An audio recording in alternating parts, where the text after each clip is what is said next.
I was actually right. Let's play. Right? Yeah. Boom. Here we are.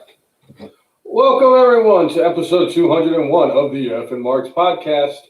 I'm Jay, and I'm in this one. Yeah. We took a holiday sabbatical last week. Jay was out of town, and a lot of Thanksgiving stuff last week. I was basically in a food coma for about 3 days, so I was like, I can't do what I got to do. Yeah. So we took last week off. Hope everybody had a tremendous Thanksgiving. I hope you all got to spend time with your loved ones. I understand that during this pandemic that it's not very easy, but I hope you all made the best of it. Yeah. Quite a bit to get into this week. We do have an NXT TakeOver War Games that'll be tomorrow night. And I don't know, Jay. I'm not really on board with all these takeovers being on Sunday. What the hell? I like the Saturdays because the takeover starts at 8:00. It's over by 10:30, and it's like you're all like amped up and all that stuff.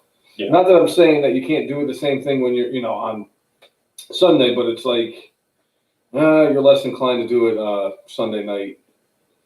But either way. So we got that. So we're going to be doing our predictions for the show for tomorrow night. We have some very interesting news that came out this Wednesday. A very big surprise.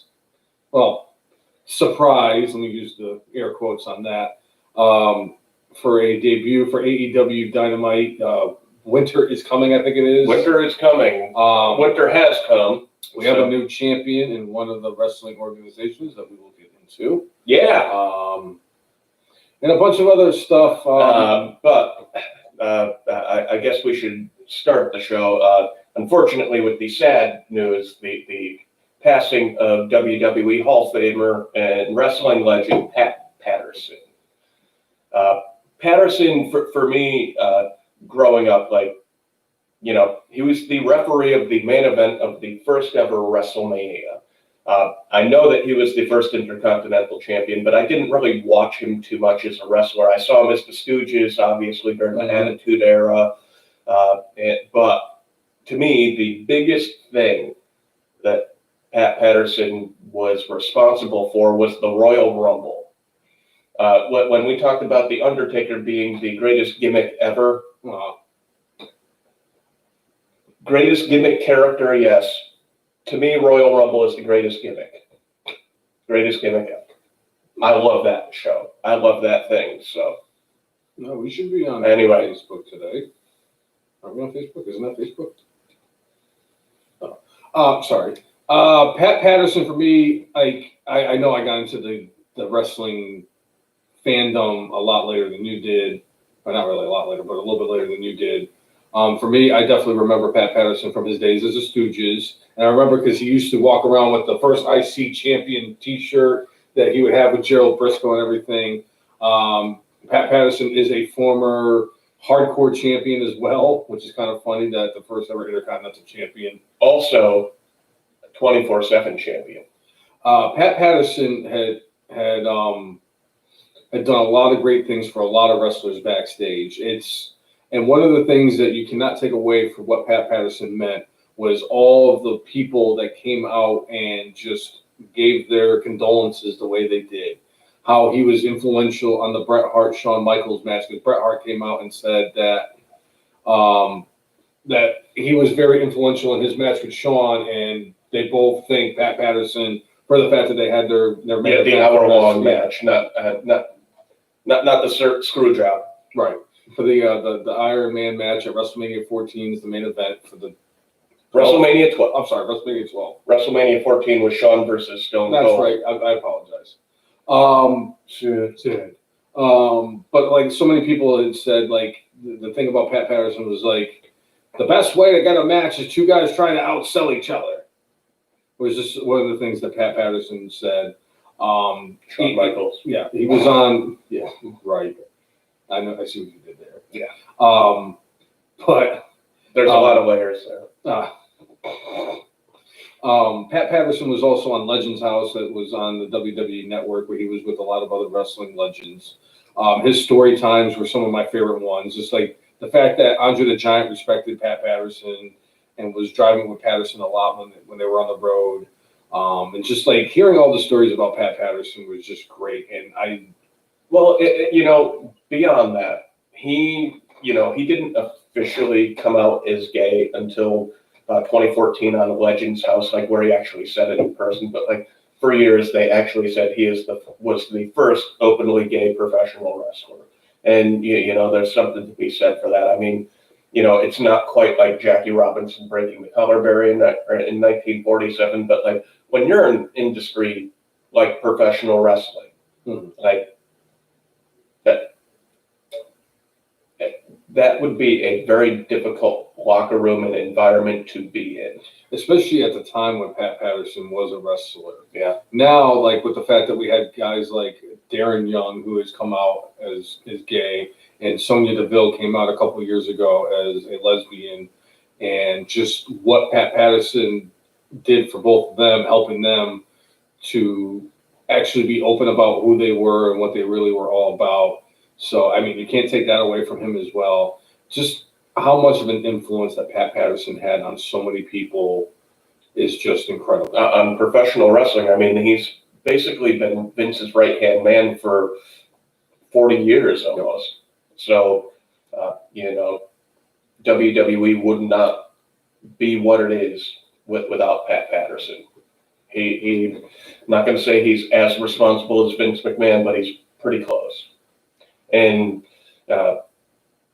the tribute that they had on NXT and the tribute they had on SmackDown were very well done. I love the fact that they had him singing My Way from Sinatra. And, like, they kind of fused the two together where they had the Sinatra version but had Pat Patterson. I want to say that he sang that on Legends House, but it's great stuff.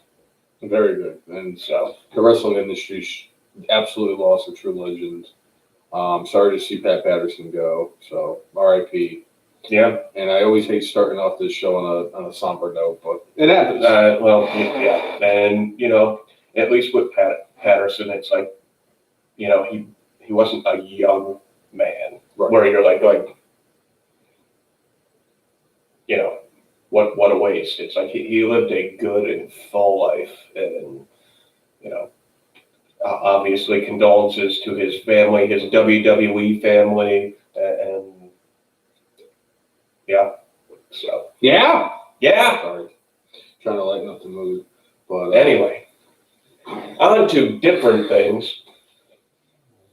So what do you want to go with? I mean, there's so much we want. Well, let's just in general. I think get into like AEW this week. AEW had a lot of things going on, and that they promoted the hell out of this as Winter is Coming. And let's just say with this episode of Dynamite, they trounced NXT in the ratings. Their demos were almost the same level as Raw as far as like getting the primary demo. Oh shit!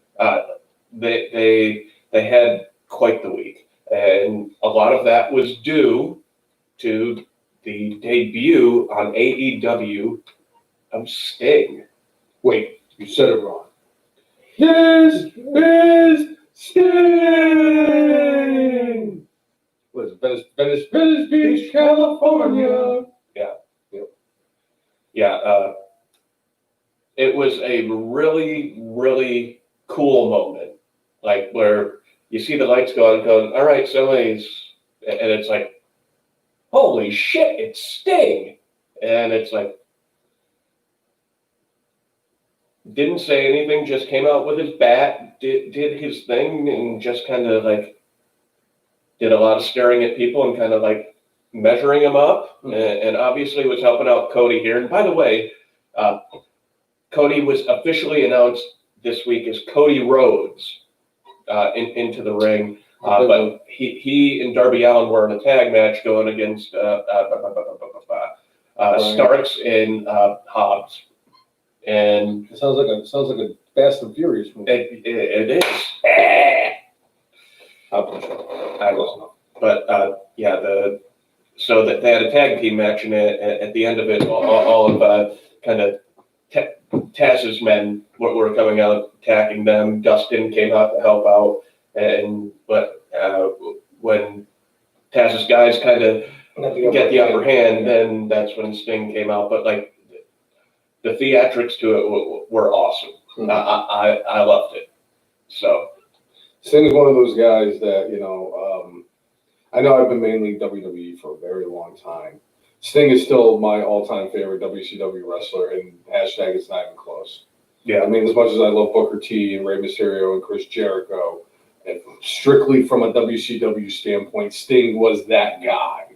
He was. Sting was one of those guys that, and he even adapted over the years because he was that surfer bro dude and used to have the Ultimate Warrior face paint and all that stuff, and he looked cool as shit.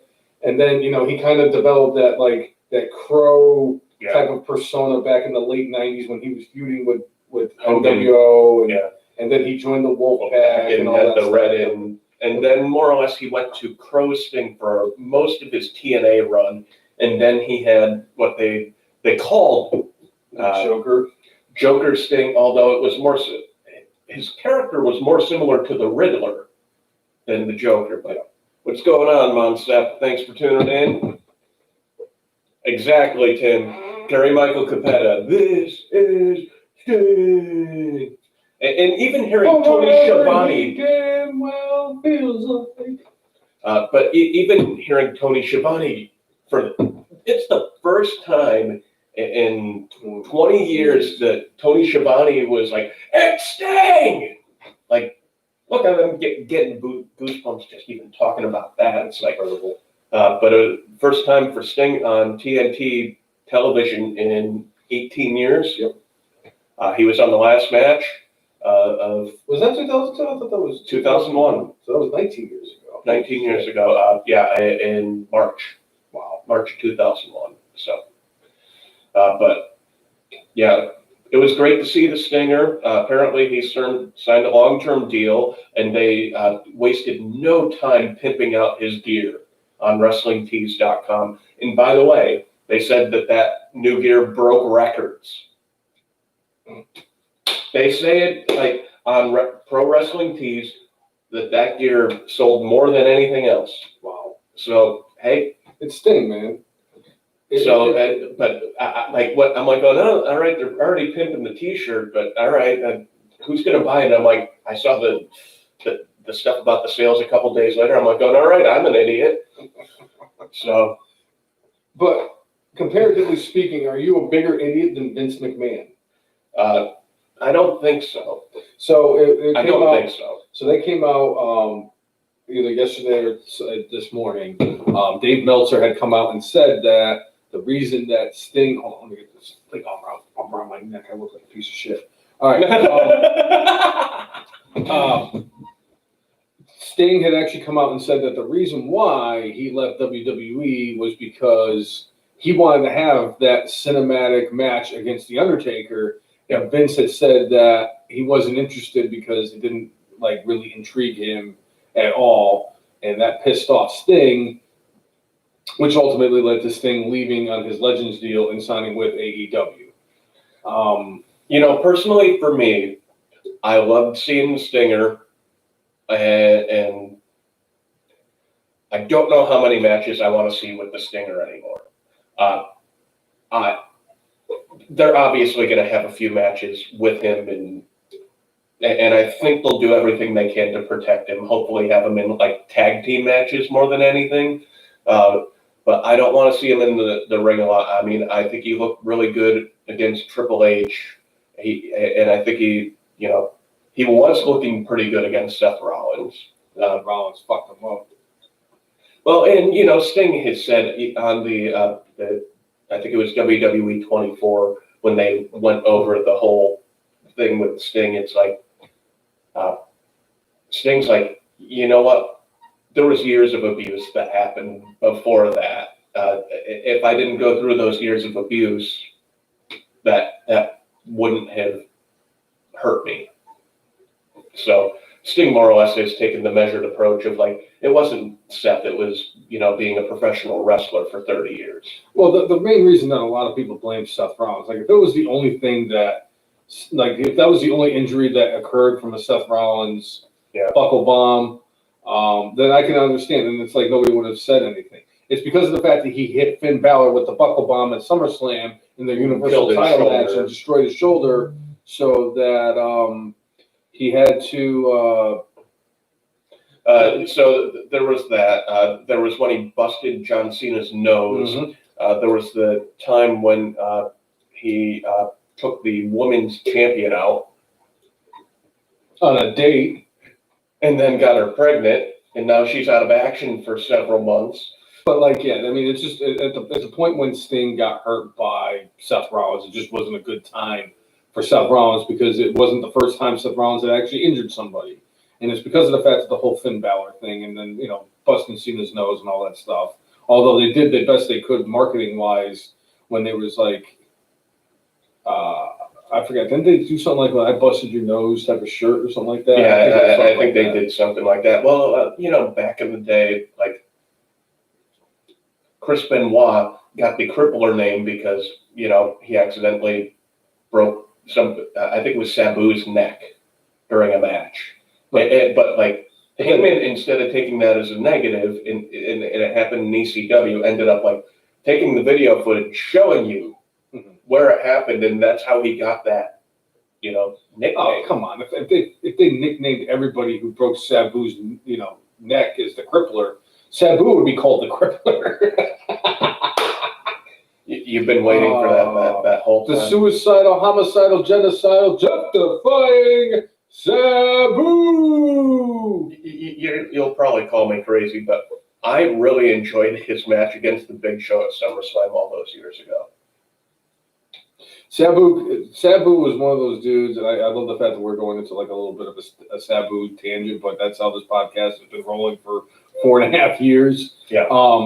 Sabu was one of those guys who'll make anything look entertaining. When he fought the Big Show, yeah, it's like anybody that's about the size of like my arm that has a chance against the Big Show is Sabu, because he's going to throw every fucking piece of furniture he can find at him. Granted, it wasn't like when New Jack used to come out to the ring with a freaking knife, well, not even a knife, but like he used to have like that was the one thing about New Jack that would have definitely benefited him if, especially like in that ECW time, and I get why Vince didn't bring in New Jack, but New Jack used to come in with the shopping cart and just whatever he could get his hands on, street signs and freaking fluorescent bulbs, and somehow he would have a vacuum.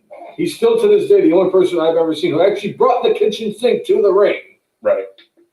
But I get it, but it's like, Seth is just one of those guys that, like I said, but at that time when he hurt Sting, it just was bad timing because, like I said, he had the Finn Balor thing and then the freaking Cena thing and all that stuff. And at this point now, Seth has not injured anybody in quite some time. Right. But at the time, it looked like that was the end of Sting's career. And Sting more or less said, like, I think in that documentary, like, it's The Undertaker or nobody, but apparently Tony Khan, what Vince did, and were enough to lure Sting back in. Like I said, I think he's going to probably have some matches there.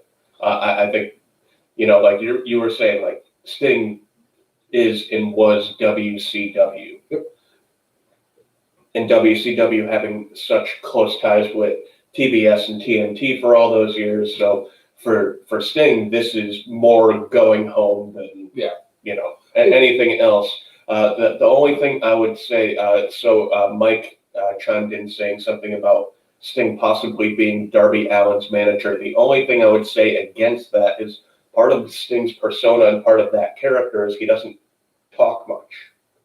So being a manager would not probably be in his best interest, on top of the fact that when he has cut promos, it's not that he's a terrible promo, he is not a great promo. Hey, wait a minute. I think that's a bunch of malarkey right there. If I remember correctly, and I know you definitely remember correctly, there was a certain show that has been named to a certain Hall of Fame that has been talked about on so many different occasions on this podcast. That man did everything in his power to sell the Black Scorpion better than anybody else except for maybe Paul Heyman that night. That's true.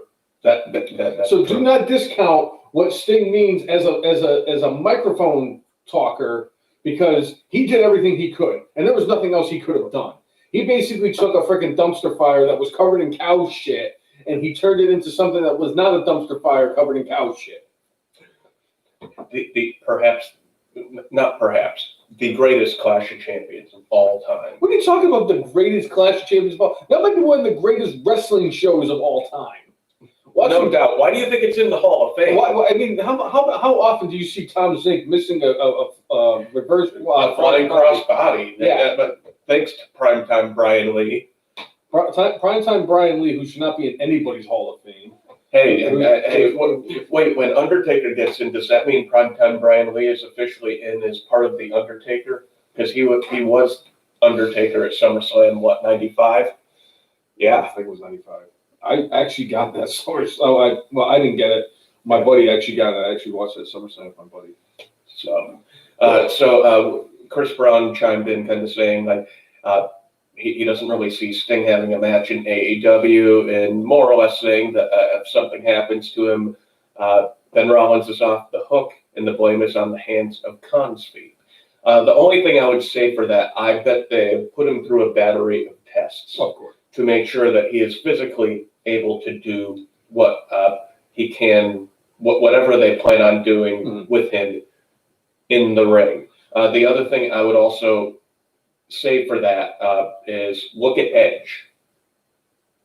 Edge was out, for 9 years because of spinal stenosis, and I'm going to say Sting's was not, I think, as bad as Edge's. And Sting has been out of the ring for 5 years. So I'm going to say that I think Sting understands where his body's at, and I don't think they would do anything that would be dangerous to that. More likely than not, you're going to see Sting in a lot of like 6-man tag match types of situations where the guys that are on this team are going to be wrestling 99% of the match. Then Sting gets the hot tag, goes in there, starts hammering on them, hits him with the Scorpion Splash in the corner, and then hits the Scorpion Death Lock, and that's it. And then Sting gets over. One thing I'm going to say about that is like the Scorpion Death Lock. Even when he was in, TNA towards the end, it didn't look good because you could tell his knees are not in the greatest shape, and he can't really sit it down and like go back. I would tell him to take that out of his moveset and do the Scorpion Death Drop. Yeah. And Lloyd, yes, I do hear what you're saying about Sting being 61 and Edge, being younger than him. But even so, again, I don't think Sting's next issues are anywhere near as severe as Edge's. So, the only time I could actually see like Sting maybe doing like a one-on-one match is him and Cody. I think that's why they brought him in, so you can have his one match with Cody, because obviously Sting worked with Dusty for all those years when they worked together in NWA and in WCW. Sure. And you think about it, I mean, the Rhodes family is just as influential to the wrestling organization, industry. There you go, wrestling industry, as like the McMahons or the Gagnes or the Harts. They're that type of impactful family. Let's see what you did there. You like that? Yeah. Yeah. But I think that we ultimately do get like a Sting versus Cody match, and then everything else for Sting, we end up getting like, he'll be like, oh my God, here comes Sting to help even the odds, or he gets in the 6-man tag match where his team, like basically like QT Marshall and Dustin Rhodes, take most of the beating, and then Sting comes in there and gets the victory. Right. So Lloyd is saying he wouldn't mind a short run with Sting getting a 16th world title. For the brainless one, if he beats the person who is currently the champion, he'd be very excited. The wrestler who shall remain nameless? For now. Voldemort? We'll say Voldemort. He is Voldemort. So, Eric, I don't know if you were tuning in to the show a few weeks ago. So, as of right now, the show's being stripped down because I'm going to be moving in less than 2 weeks. So I've had to kind of take things off the wall, and I needed to fill in cracks and paint and all that sort of stuff. But don't worry, the third most important individual of the podcast is still part of the podcast. He is not going anywhere anytime soon. Still to this day, the only person who's been on all 200, and now officially at the end of this episode, 201 episodes of the podcast.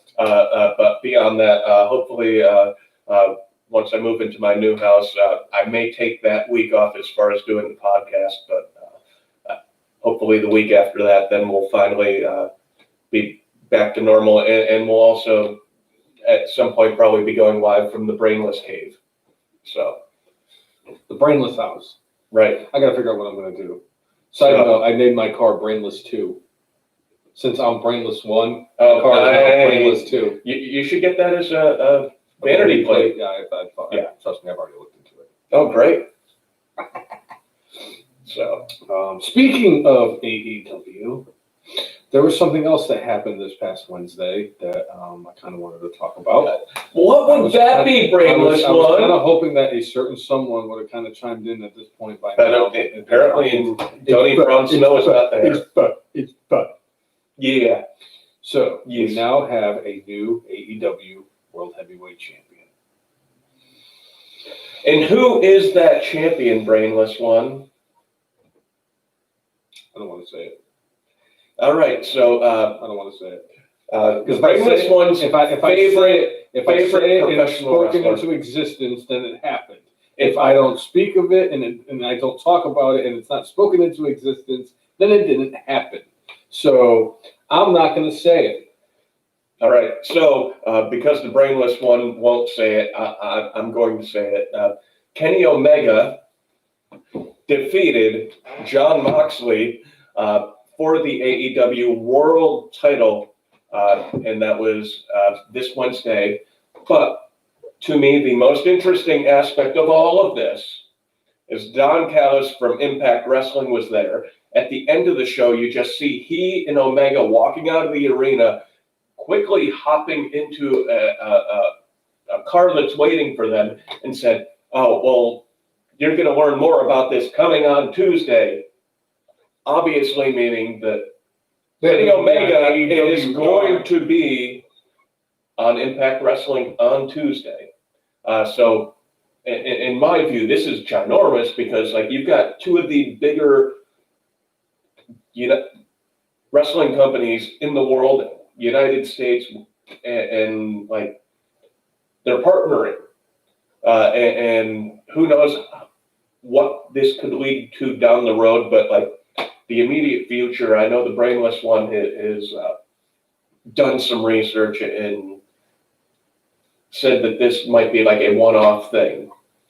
From what I've read is that they did this thing so that Kenny Omega could go there and make a one-off thing on Impact this Tuesday, which is going to lead as like part of the deal of Kenny Omega showing up on Impact is that more than likely than not, the Good Brothers will then go from Impact and wrestle one match on AEW, more likely than not against the Young Bucks, who they all work together in Japan and New Japan.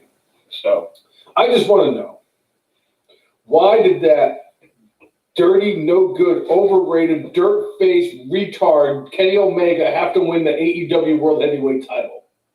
With those over-the-top, obnoxious, stupid-ass fucking entrances that they did. In fact, the best one that they did was not this past Wednesday. It was the Wednesday before where Jon Moxley threw him through the fucking thing. And I said, you know what? It's finally getting better because they're all over the top and stupid. I mean, at what point are they just going to have Dave Meltzer down on his knees doing unmentionable things to Kenny Omega while he's wearing the AEW World Heavyweight title? Because that's the only thing that they can do that's more over the top than that ridiculously stupid, and he's the cleaner man, and he is Dave Meltzer's favorite wrestler. And I'm like, oh my God.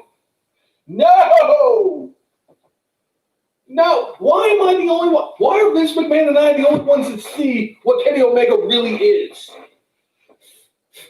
What is he, Brainless? Overrated! I'm the best What wrestler else? in the world. He's fucking 14. PWI said he was 14. A 50-year-old man was ranked higher than him on the PWI list in 2020. But that guy's a goat. Understandable. I believe me, I understand that Chris Jericho is a GOAT because he's not just a GOAT. He is the GOAT of GOATs that have goated more than GOATs have ever goated in the history of GOATdom. Yeah. I don't get it. I don't see. Yes, he's a great wrestler. I'll give him that. He's a great wrestler. He's a great in-ring performer. But the fact is that Okada is the reason why those matches were 85.5 stars. What is so funny, Jay? Well, it just reminds me of another story, but Lloyd chimed in and said, the janitor is now the world champion. No, the janitor is not a world champion. The janitor is a WWE Hall of Famer. Ho! Lloyd, anytime you want to hear about that experience, it's on several episodes. Oh, I just don't remember which ones exactly. I mean, there's 200 previous ones. I figure there at least 12 of them have been mentioned about how Hacksaw Jim Duggan got misidentified at an independent wrestling show as a janitor. I mean, come on. By this guy. In my defense, I'm telling you right now. To this day, I'm gonna call Alberto right now. Alberto, you remember that time we were at that wrestling show? Yeah.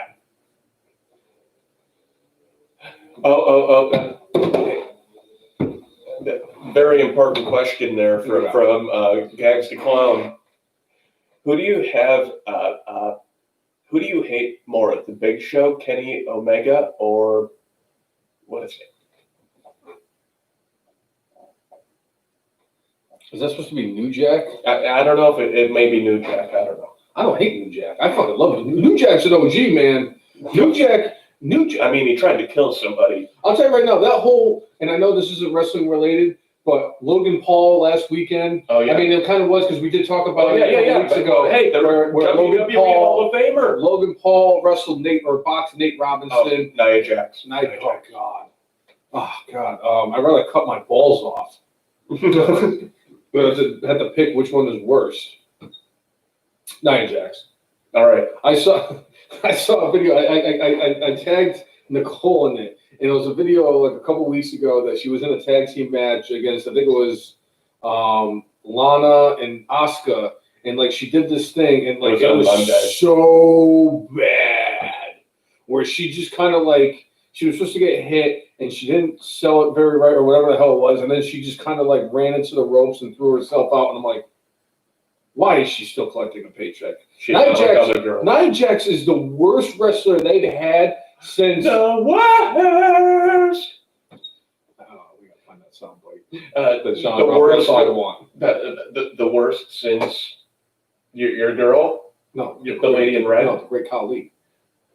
So you think that Ava Marie was a better wrestler than the Great Khali? How would I know? I never saw Ava Marie wrestle.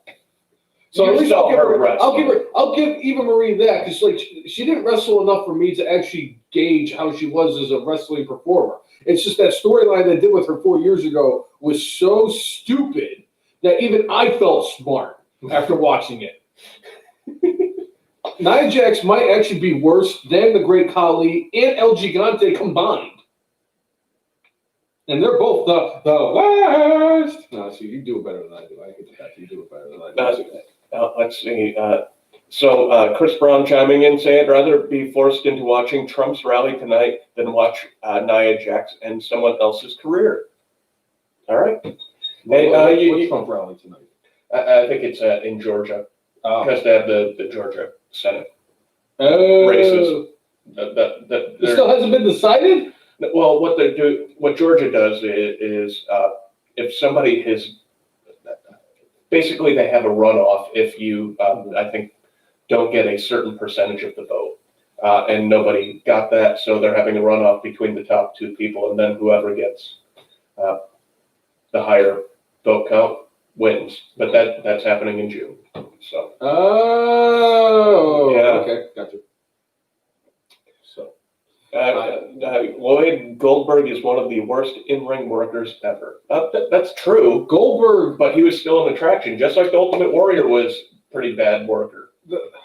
Lloyd, I will 100% agree with you. As a worker, Goldberg was terrible in-ring performer. But the thing about Goldberg is like what Jay said, that he was an attraction. And the reason I love Goldberg as much as I did was because 95% of his matches were squash matches. And I fucking love squash matches. Squash matches and tag team wrestling are my two favorite things about professional wrestling. I fucking grew up on both of them. I enjoy both of them. They all have, places in my heart. And I'm not just talking James about Ellsworth. because I'm not even talking about like when King Kong Bundy squashed SD Jones in 22 seconds, even though they said it was 9 at WrestleMania 1. I'm not even talking about like when Earthquake squashed my buddy Thomas's cousin Adam Bomb at WrestleMania about 20 years ago. And I'm not talking about, I am kind of talking about when Sheamus beat Daniel Bryan for the world title in 18 seconds at WrestleMania 28. I'm talking about back in the day when, Saturday morning wrestling, and you definitely can agree with me on this one, when you had, there would always be that one little marquee match where like you would get like Ted DiBiase versus Brutus Beefcake, or you would get like Rick Rude going up against like Greg the Hammer Valentine. But the filler matches would be like Damien Demento going up against The Undertaker, or you would get Tony DeVito versus Typhoon or Tugboat or whoever it was. And those were most of the time when the jobbers were Barry Horowitz against the one-man gang, or actually usually Barry Horowitz usually was a heel jobber. He'd go against like Tito Santana. Yeah, and the thing about Barry Horowitz is that Barry Horowitz wasn't terrible for a jobber. He would actually find a way to last about 3 minutes in the ring against like Jake the Snake. When Damien Demento would do like nefarious things. That was why I used to love Damien Demento, because Iron Mike Sharp, who used to have the gimmick on his arm, and he would always try to hide something. Yeah, and he always made the crazy noises when he would do his punches. Tony DeVito. Tony DeVito had a little bit of a run in ECW, actually. Yeah. Jeff Hardy versus Razor Ramon. That was Jeff Harvey's first match in WWF ring. That fought him. No, it was Jeff. Was it Jeff? Yeah. Oh, who did Matt Hardy debut against? Like he had a match like that. Yeah. Too, but or like a purple or a pink haired John Moxley. I forget who he wrestled, but I always remember that. Yeah. But speaking of Goldberg, I would say his greatest performance ever was in the Holiday Classic, Santa's Slay. I knew that was coming. Goldberg as a homicidal serial killer Santa Claus is one of the greatest things I've ever seen. The Jewish Santa Claus. Yes, Jewish Santa Claus. And there's this part where he's on his sleigh and there's an old lady driving in front of him, and he just like yells at her, "Move, bitch!" And like ends up taking her out. It's so good. And if you think about it, yes, I understand that Goldberg's not a great wrestler, and I know that certain people like Big C, who holds these grudges against people for 20 years ago because he ended Bret Hart's career and kind of caused him to have the stroke that he had because of a concussion that he suffered when he kicked Bret Hart in the head. But if you think about it, Goldberg, when he won the television title, the United States Championship, against Raven and the whole flock got in there, and that place went nuts. The building was shaking. The cameras were. And when Goldberg beat Hulk Hogan for the WCW World Heavyweight title at the Georgia Dome on a Monday Nitro, it is still one of the greatest moments in wrestling because that place went absolutely batshit crazy. Well, he was on the Falcons, played at the University of Georgia. He was a hometown boy who, They did better with Goldberg winning the World Heavyweight title than when WWE had Booker T fight Buff Bagwell for the WCW World title in, the state of Washington. Instead of waiting a week until they were in Atlanta, where it actually would have been their home territory. Yeah. But granted, everybody found out how Buff Bagwell really was in the wrestling industry. This is one and done match in WWE, and then they threw him. He killed his own gimmick. Goldberg's gimmick certainly worked in the late 90s. Whether or not it could work today, who knows? You would need the right person with the right charisma and the right everything. I think the closest thing they tried to do to build it up would have been like somebody like Braun Strowman a couple of years ago. Ryback. But the Ryback. Ryback was fantastic because they were very similar. Ryback was not one of those guys that was going to go out there and like Dave Meltzer was going to, get, it wasn't going to be a 5-star match. It wasn't a 5-star match, but and they've done this over the years, between when they had Brodus Clay and when they had Ryback and they had Braun Strowman and all the Sure. all those ones. And as much as I liked the Funkasaurus because it was such a unique entrance and how they brought him in, especially because they were like making it seem like he was like this angry monster that was going to come in, and then he was a Funkasaurus, which was fantastic. And I love that whole shtick. Ryback was my favorite of all the guys who should have just stuck to being a fucking squash match. Yeah. It's just like the feed. When he went against, what was it, 3 or 4 people and put all of them on his shoulders. There was 3 dudes in one match, and he put them on their shoulders. I mean, Braun Strowman made the most of that situation because now Braun Strowman's actually viable in the ring, and I love Braun Strowman. I would love to go to Waffle House with Braun Strowman. Yeah. Michael, I believe that is true. That Buff mom called out for him, and Ryback heading to AEW. I'm going to go with yes. Ryback has stated that he has things that needs to heal up in his body because, wrestlers put their bodies through hell, and you just don't know the toll that you put it through. And like Ryback, when he was leaving WWE, he specifically spoke. He was like, you know what? The years where I felt like I was working harder and getting better in the ring and doing my best work, they were paying me less and giving me less exposure, so I kind of got pissed off and got bitter and all that stuff.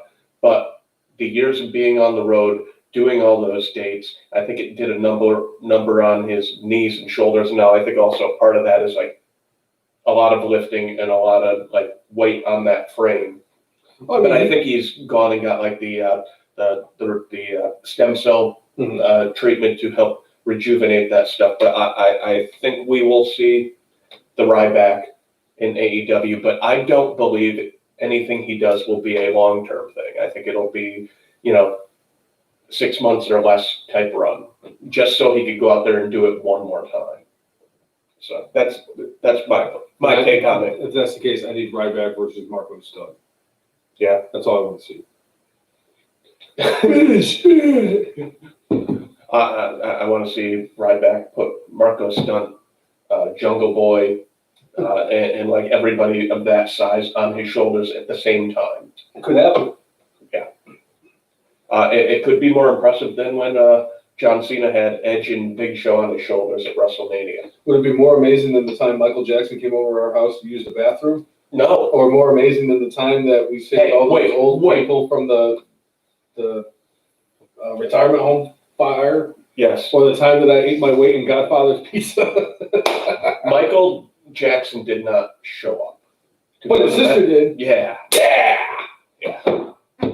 Right? Second time I've done that. Yeah. Something's going to happen. And more likely than not, I'm going to fall. Something's happening. Yeah.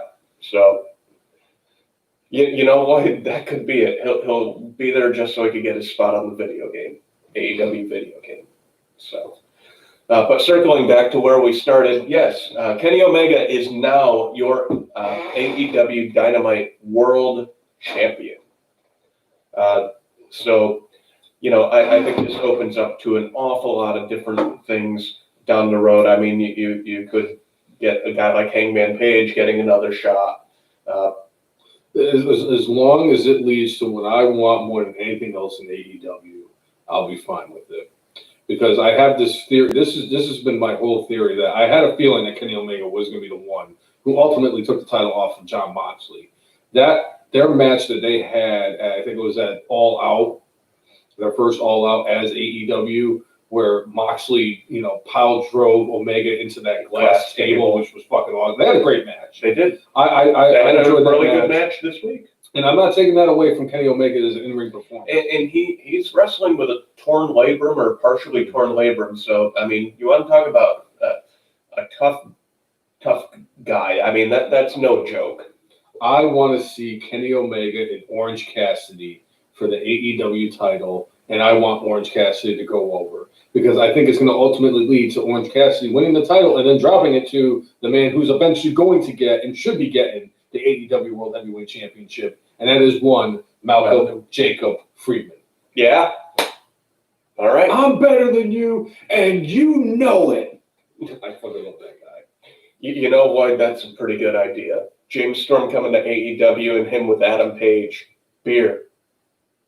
Guess just beer. Not beer money, just beer. Or beer and Jack. Because I think he doesn't just drink beer, sometimes he drinks whiskey.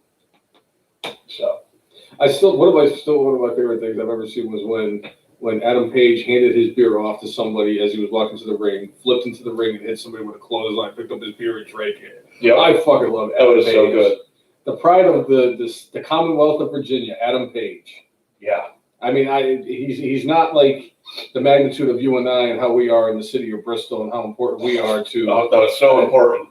But I mean, if you think about it, you are now the most famous alum from your high school, and I'm now definitely the most famous alum from my high school. Sure, we'll go with that. Look too, and we are the two most influential people from the city of Bristol in the last 20 years. Sure. Yeah, we'll go. Not the guy who played in the Super Bowl and was making millions of dollars and then shit his pants, literally. Yeah. Shit his shorts. So anyway, another. While you're talking Orange Cassidy and MJF, MJF and Orange Cassidy were involved in a battle royal, and the winner was supposed to get that. The winner gets the diamond something in there, but the Dynamite Diamond ring, and they're going to have a match next week to determine who will get the said ring. I don't think it means any sort of title shot or anything, but hey, Orange Cassidy and MJF. That's going to be a great match. I'm intrigued by that one. But during this battle royal, one thing that did happen, though, is Sammy Guevara ended up getting, helped out of the ring by MJF. So MJF definitely causing tensions within the inner circle, which ended up playing out even a little bit later when Kazarian was going against Jericho. More or less at the end of the match, Jericho wins, but then kind of says, all right, well, we need to talk next week. And talking about whether or not they're going to continue the inner circle because of the internal tensions and strife. I don't know exactly where they're going, but I'm going to say with the fact that they made such a big deal about bringing MJF into the inner circle. The inner circle is going to continue. I think Sammy Guevara is the man going to be. Well, I know it was him and Santana or Ortiz. I don't remember which one it was. We're not big fans of MJF possibly joining the inner circle, and obviously, Chris Jericho was on board with it. I want to say it was Ortiz that was against it because Santana just seems like he's the even keel, nothing really bothers him. I'm on board for whatever it is. Hey, you guys want to go to an all you can eat shrimp and sushi bar type of thing at a 1-star restaurant? I think he would be on board, especially if there's tequila involved and shit. But the whole the one underlying caveat between this whole MJF joining the inner circle thing that's kind of been playing out the entire time, and I give kudos to both individuals involved, is this whole Jake Hagar and Wardlow just staring each other down and not trusting each other, and it's fantastic because they're both doing such a great job with it. I know a lot of people were thinking that once MJF was joining the inner circle, that he was either going to subvert Jericho or he was going to be the one that actually dismantled the inner circle.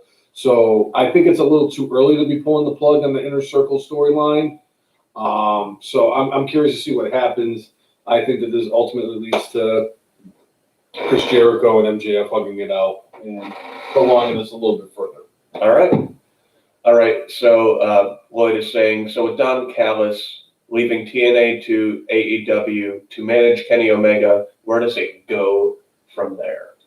Don Callis is not going anywhere. Impact has done such a great job since Don Callis has joined, as an executive. He's been part of the production of AEW. Chris Jericho did help facilitate Don Callis get in that position of Impact Wrestling after he left New Japan. Jericho, and Callis have worked together for years, and they're friends and everything. Jericho. So I don't really see Don Callis leaving Impact, especially because Impact has just gotten back on its feet and is starting to do better things than they were before. And I don't see it happening. I don't see him going to AEW. A partnership between the two wrestling organizations is a very strong possibility, though. I mean, we don't know how all this thing is going to blossom, but if Callis were to leave Impact and just be Omega's manager, like, honestly, I think it probably would be good for Omega because Omega is not a great promo. I think Callis could be good at selling that, but I think Callis would be kind of a utility man where he would be doing stuff behind the scenes. Because next year, but AEW is going to start a new show. So who would they have do that? Tony Khan can't take on everything. You would need somebody that would be able to help him out. Right. So that would be my guess for if Don Callis does come to AEW, would be he may do some stuff managing Omega on air. I think very similar to what Paul Heyman was doing with Raw and Brock Lesnar, where he was, the executive director and also was a mouthpiece for Brock. So I think that would be my belief. So. Which is why Kenny Omega is overrated. You can't be the best wrestler in the world if you can't talk on the microphone. Well, you could be the best wrestler in the world, but you're just not well rounded. Exactly. So, and that's the biggest thing. Is like finish your thought. My whole thing is that if you are who you say you are and you claim who you claim you are, and you got Dave Meltzer, constantly jerking you off as much as Meltzer jerks off Kenny Omega, and it's like, bro, like you have to be the total package. You know who was a total package when it came to in the wrestling industry? Somebody who could talk on the mic, somebody who can relate to the fans, somebody who could have great matches, just the all well-rounded wrestler. It's Bret Hart. Yeah. Bret Hart was one of those guys, and he did such an excellent job. I love Bret for it. Steve Austin was what he was. Steve Austin was not the greatest wrestler in the world. Steve Austin was before his neck got messed up, but he served. He did what he had to do. He just went out there and you knew he was going to stomp a mud hole into whoever he was wrestling, and that's all that Steve Austin had to do. And the dude got a reaction from the crowd, unlike anybody except for maybe like Hulk Hogan and The Rock, were the only ones that could get reactions like Steve Austin could. And The Rock, CM Punk in Chicago, or Daniel Bryan, in Seattle. Daniel Bryan's another one that's gotten a lot better on the microphone, and he's a great wrestler.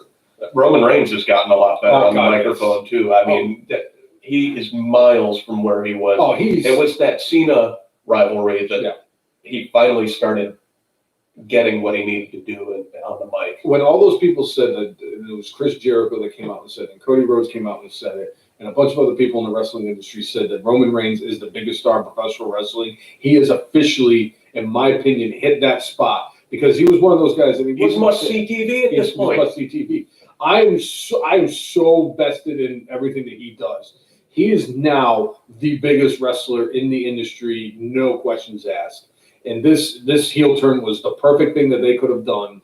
And you know what? The best part about him making this heel turn is that he's still going to sell merchandise because people are going to want to see what the head of the table, the tribal chief, not the big dog anymore, the tribal chief, and what he does. Completely agree, Lloyd. Brad Armstrong, great wrestler, but his character was as entertaining as watching paint dry. But funny enough about the Candyman, who is also on Clash of the Champions 13, went against the Big Cat after the Big Cat's 50th appearance on the show, as he sauntered down to the ring.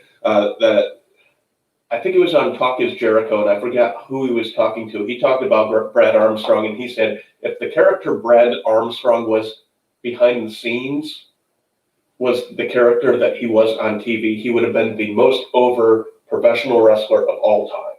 That they said that he was such a character and like a good dude, but yeah, he was a great technical wrestler, and I loved.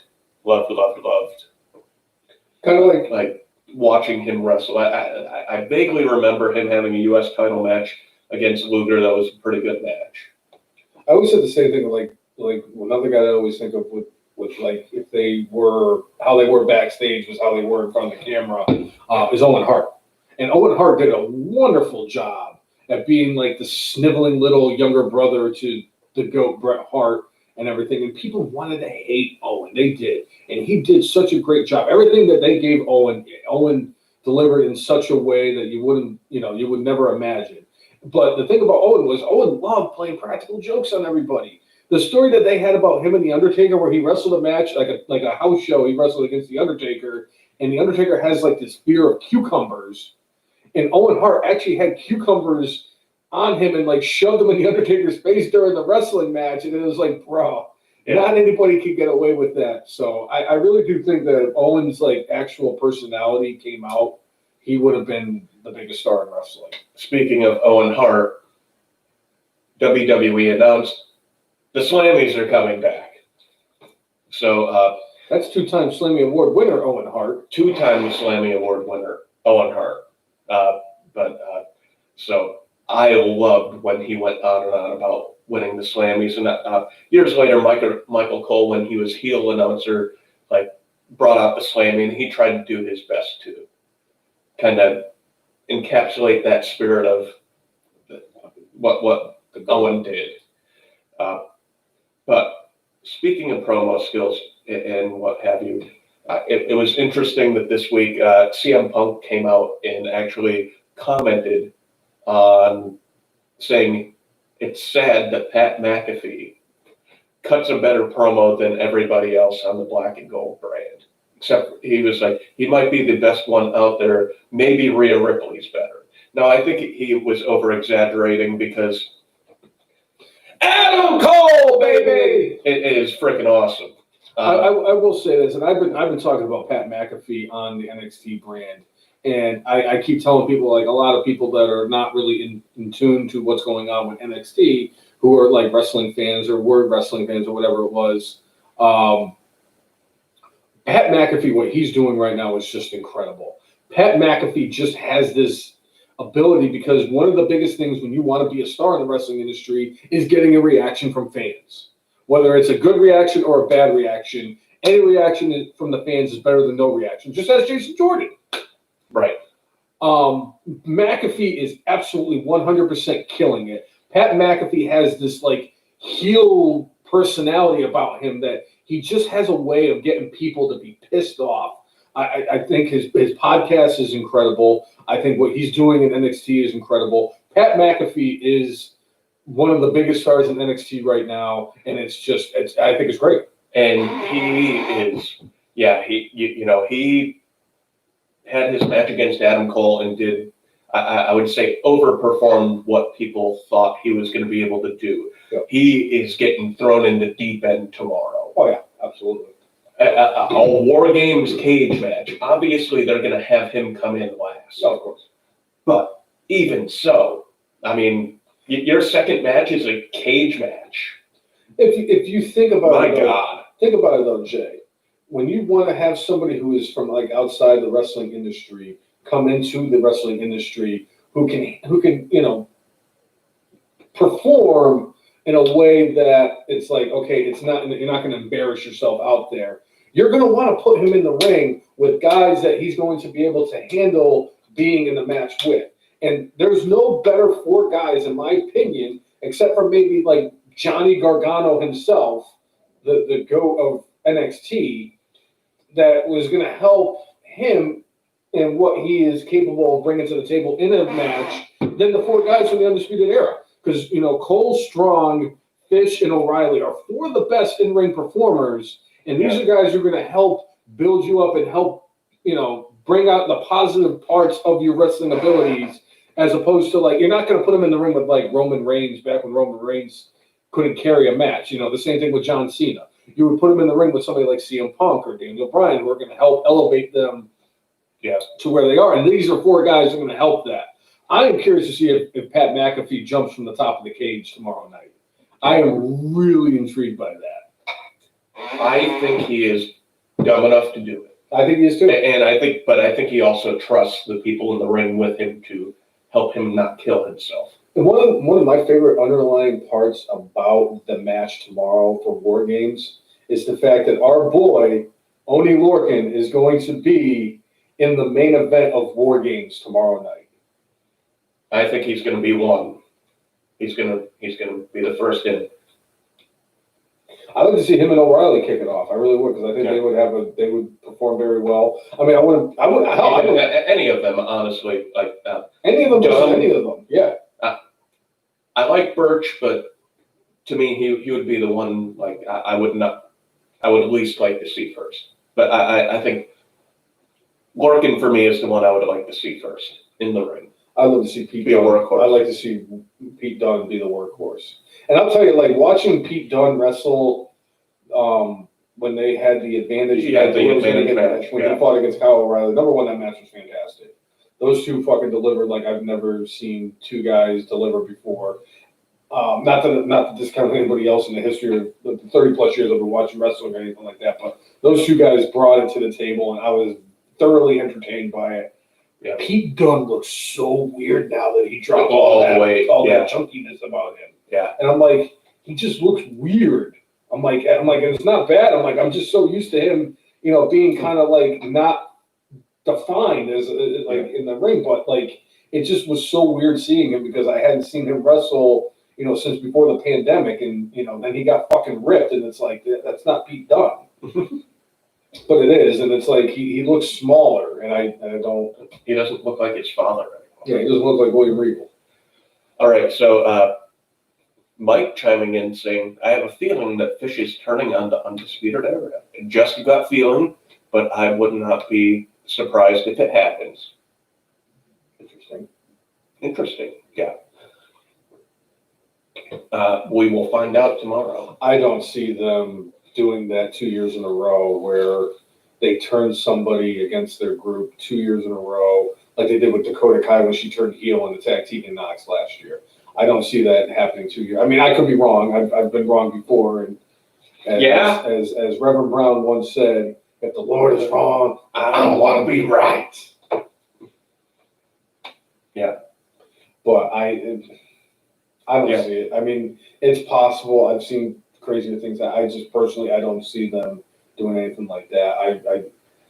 Now, do we want to do NXT and predictions now and then kind of run through stuff that Raw and SmackDown did, or do we want to? Yeah, let's go through the Raw and SmackDown. Go through that real quick, and then we'll do the predictions, and then we'll do. Yeah. Did you just break your? I just stepped on my knee. Okay. Yeah, I'm not young anymore. I'm old. All right.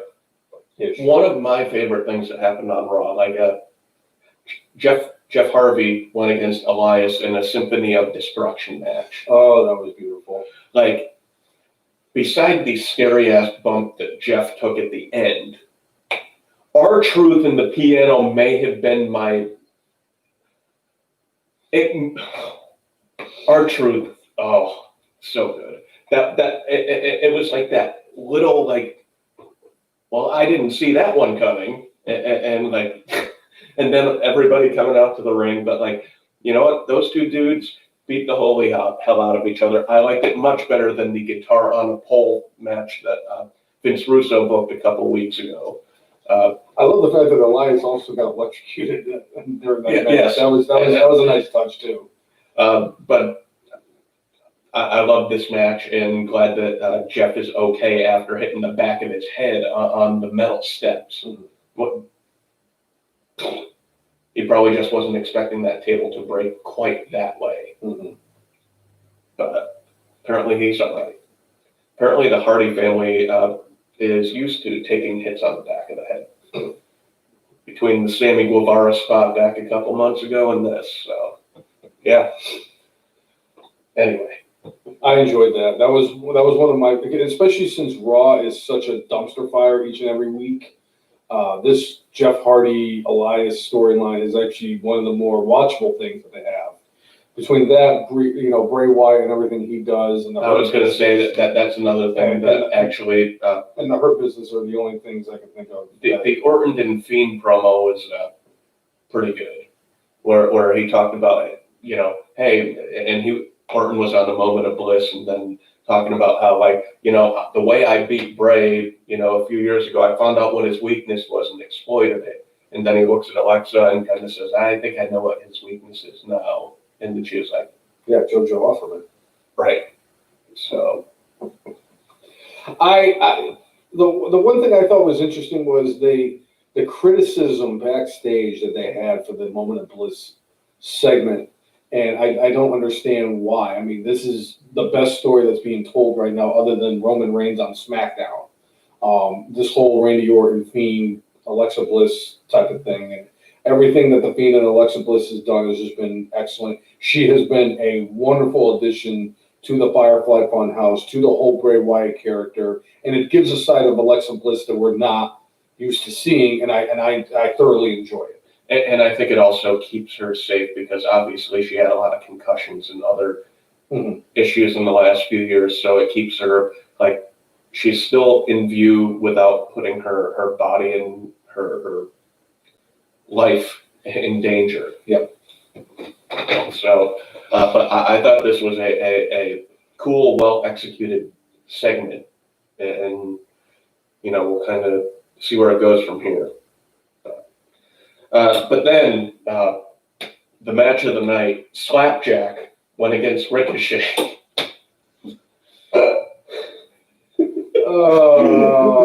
It's never not going to be funny. It's never not going to be funny. So the Retribution tried to recruit Ricochet into the fold. I can only wonder what name they would come up with Ricochet. Would he stay Ricochet or what? Like, I mean, I can hold on. Let's see. Maybe Urban Dictionary. Can come up with a great name. But anyway, Slapjack defeated Ricochet, and you know it was what it was. Then we had Miz and Morrison, more or less calling Sheamus a puppet for Drew McIntyre, and that Sheamus actually should be a person getting a title shot, and why is he being friends with the person that he should be trying to compete against?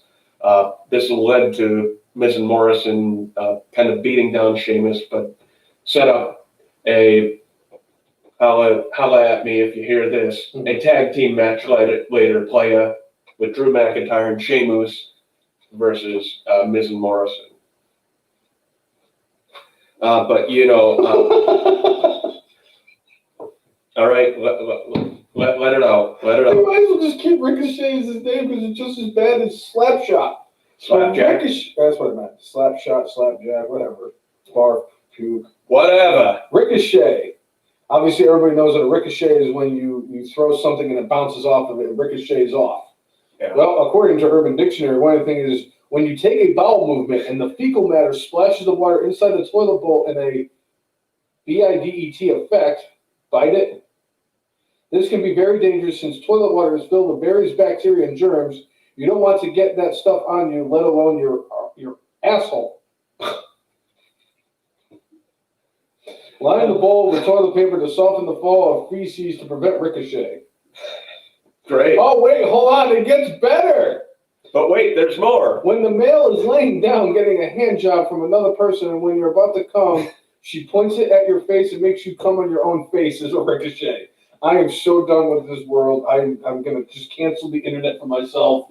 I don't have anything else I need to say. So, yeah, ricochet works for the fact that he's going to be with Slapjack and Teabag or whatever the hell it is. I mean, for now, he said he's not going to join T-Bar. Retribution. Teabag, T-Bar. Yeah.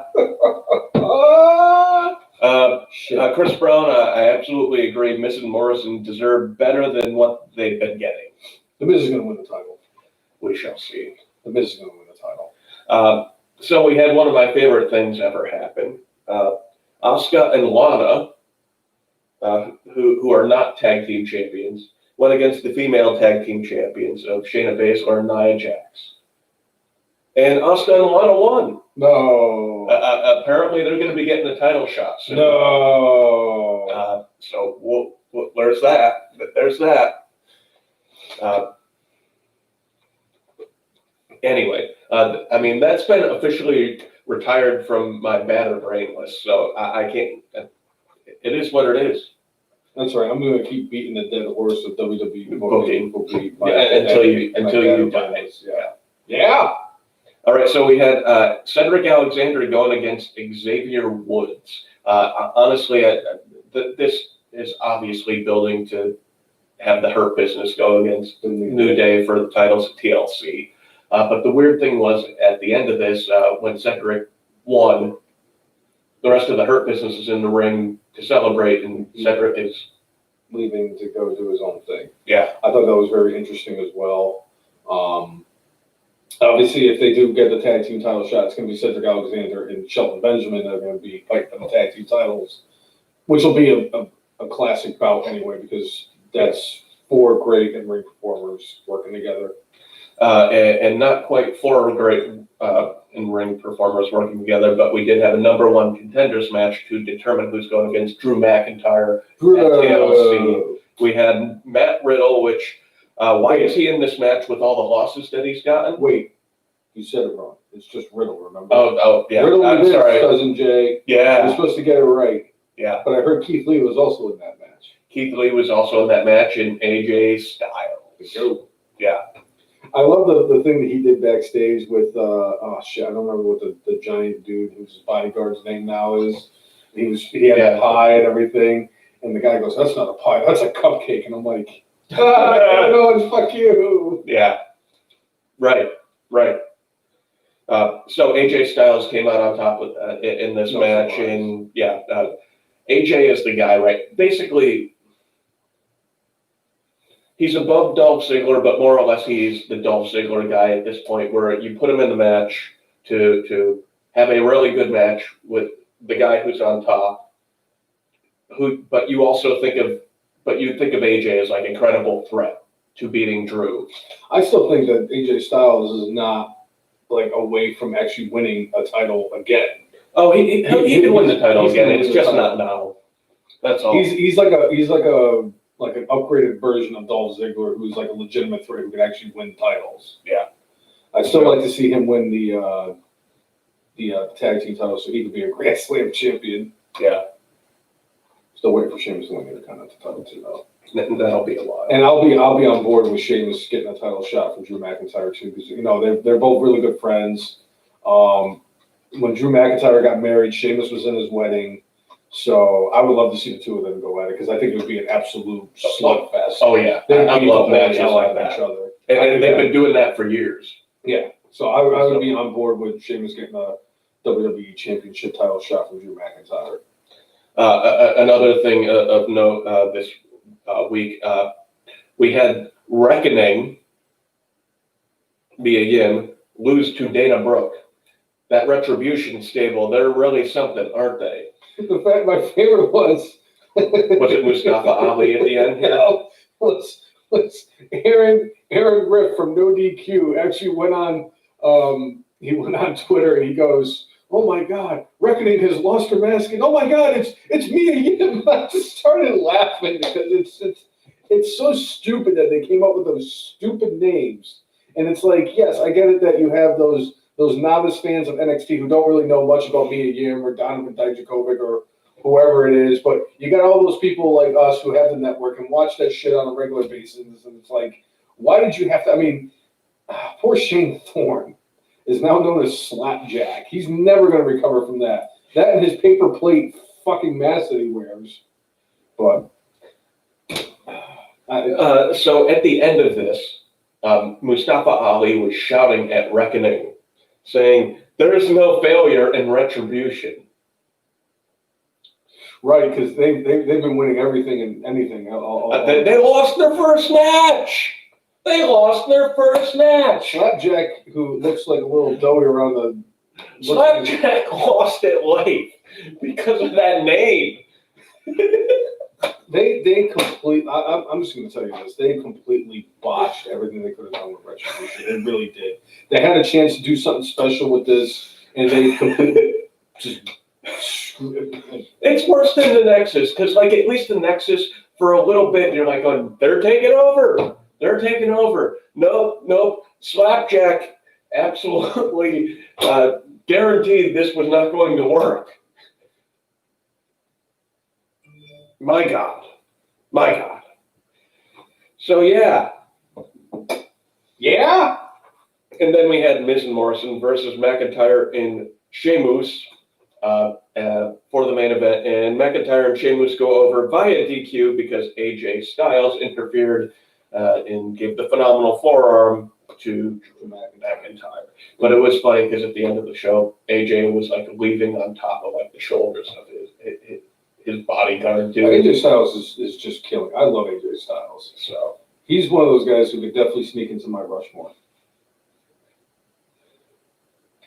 Yeah. Yeah. Yeah.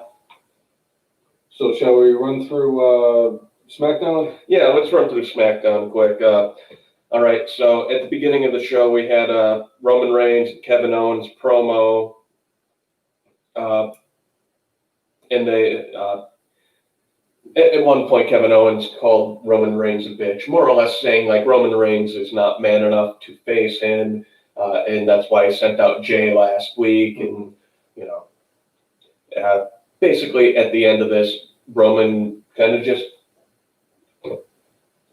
he shit on everybody. He even shit on I forget. I think it was Caleb Braxton interviewing. Like, well, that was a stupid question. I'm not going to answer those stupid questions from a stupid interviewer or something along those lines.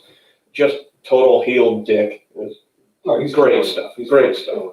But at the end, Roman, I'll face you at TLC because I'm going to face you when I want to face you, not when you think you want to call me out. I thought this was great promo work, and again, Reigns has kind of been must-see TV. Which if you would have said 2 years ago, Roman Reigns is must-see TV, you'd be like, "You high?" He's great. I'll tell you right now, if I had a time machine, I could go back to myself 2 years ago and tell myself 2 years ago that Roman Reigns is must-see TV. I'd be like, bruh, where did you get that weed from, and can I smoke it with you? Yeah? Lloyd, as much as like he's saying that the Reigns Uso angle makes no sense, he's like, well, doesn't Jay have his own house? But they're trying to bring in Samoan culture, and Samoan culture, there's very much like top of the food chain, and it filters down through the rest of the family. So more or less, this is about Roman Reigns asserting himself as the tribal chief, and that his cousins have to get in line.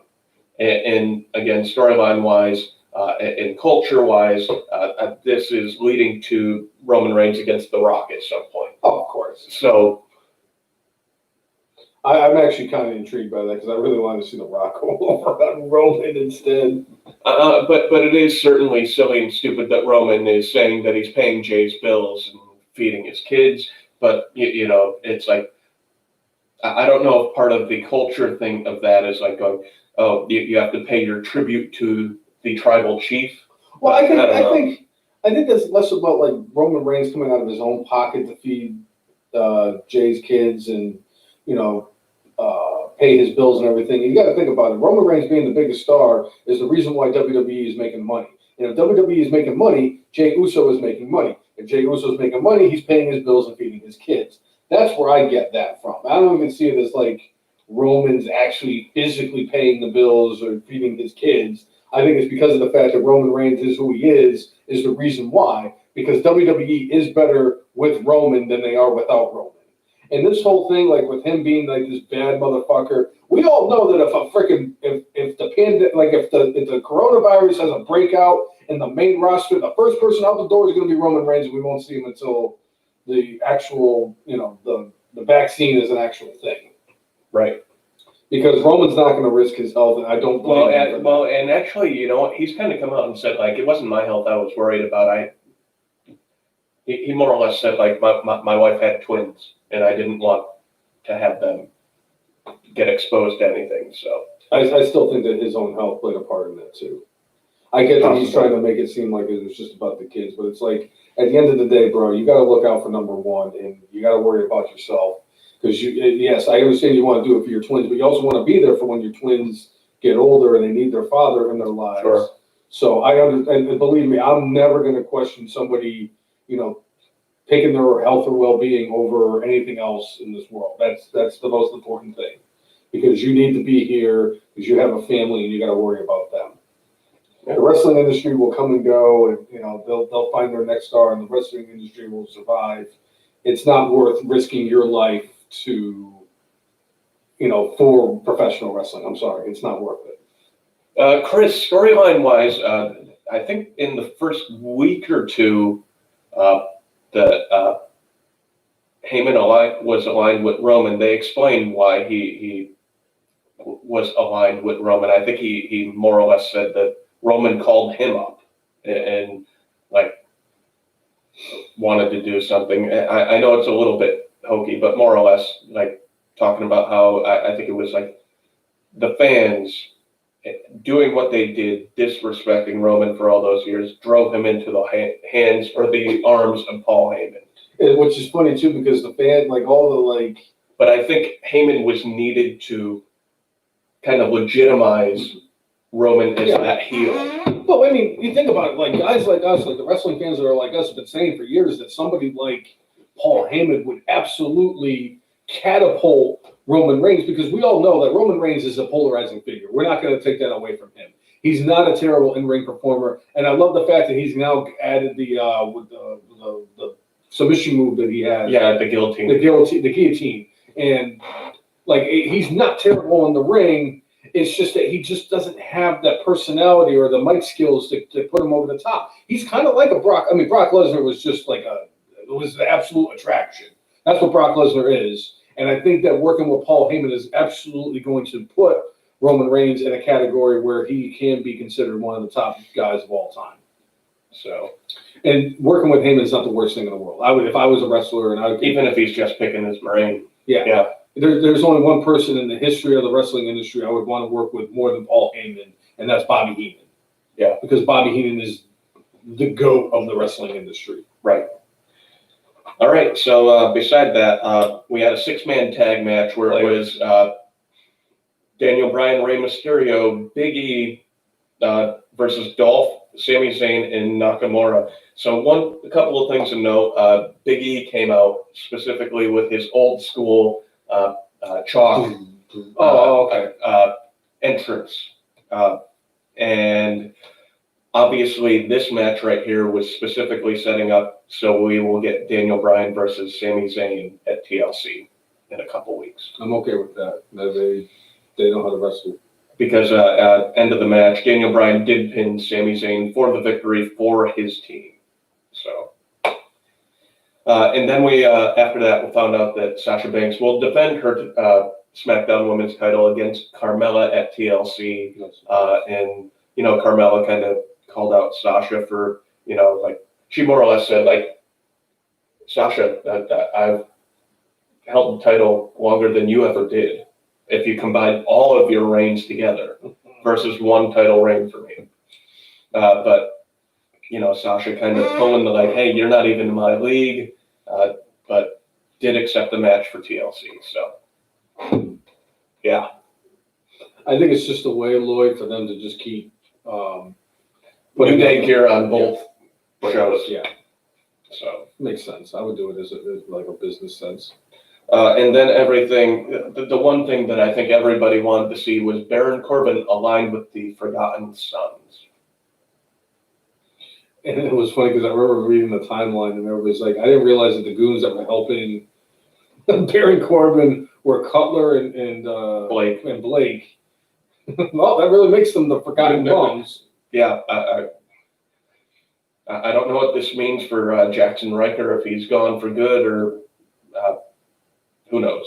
But, obviously he made comments that he did months ago, and he still is not on TV. So, but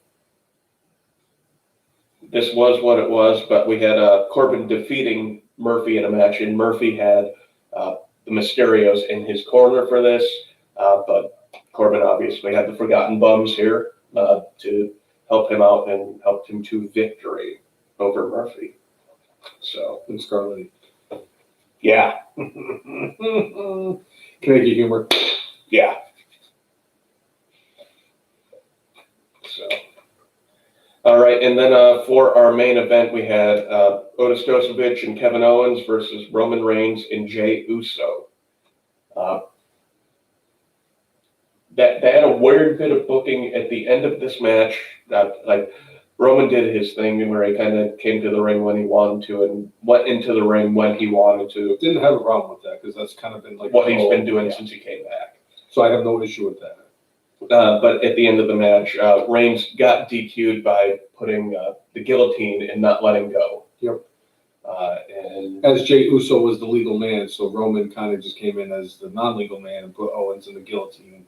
Yeah. And then at the end of that, Jey Uso went and grabbed a couple of chairs, and him and his cousin beat the snot out of Kevin Owens with some chairs. And then, for whatever reason, Roman thought it'd be a good idea to blast Jey with a chair. And I'm like, huh? So it's clear that it's going to be a chairs match between Roman and Kevin Owens. Bullshit. It's going to be a cupcake on a bowl match. Kevin Owens will be undefeated as always. Yeah. So that would be very, very interesting. Well, that's a cool idea. Every year they should have a 6-man elimination match, every man for himself, for the original IC title. Interesting. So they actually said it's going to be a TLC match. All right, I guess the next couple of weeks they're probably going to do the ladder gimmick, and then they're going to tables, ladders, and cupcakes. Right. But all right, if they have another stairs match, now that'll be something. If they had a stairs match within a Punjabi prison, I'll tell you right now, the way that they with Roman and what he did to Otis on last night with the stairs, I wouldn't even put it past them that they actually do have a stairs match. Maybe Roman will have a stairs match against Otis this week. Coming up, Smackdown. I'd rather kill myself than watch another stairs match. They ruined that fucking contract real quick. Thanks, Captain Wedgie. Big slow. Show. Jesus Christ. Yeah. Yeah, not a bad week for professional wrestling, other than the fact that the least liked wrestling women's tag team of all time lost clean in a non-title match to a woman who. What about Kenny Omega? Please stop. Come on. I don't want to hear it. Kenny Omega. Fuck Kenny Omega. Right. All right, so we did touch on some stuff that happened on NXT, but we'll get a little bit more into it. So we had Damien Priest and Leon Ruff going against Legado del Fantasma.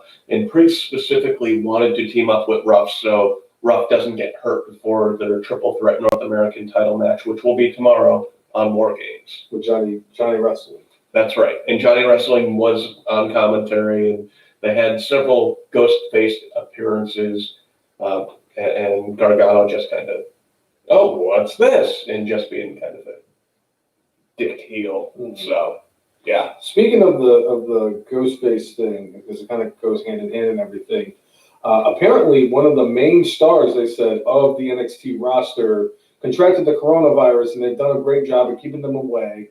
And the people were speculating who it was and if it was going to have any kind of impact on tomorrow night's NXT War Games pay-per-view, which it didn't because it wasn't somebody who was part of the show. I'm trying to figure out who it was who they might have kept away. Balor? It might have been Finn Balor. Because Balor, was off TV and had the jaw issue. Tommaso Ciampa. But Ciampa has a match tomorrow.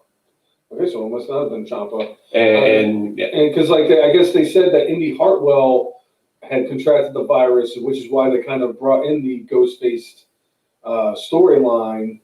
So, because I want to say, I don't know if it was last week or the week before, when they had it where the Garganos left and they were in the car with Indy Hartwell, and then the Ghostface was in the car with them. So it's I don't know what the hell they're planning on doing, continuing this whole Ghostface storyline, but yeah, I'm going to laugh when Tommaso Ciampa was the Ghostface the entire time and they bring back Team DIY. We shall see.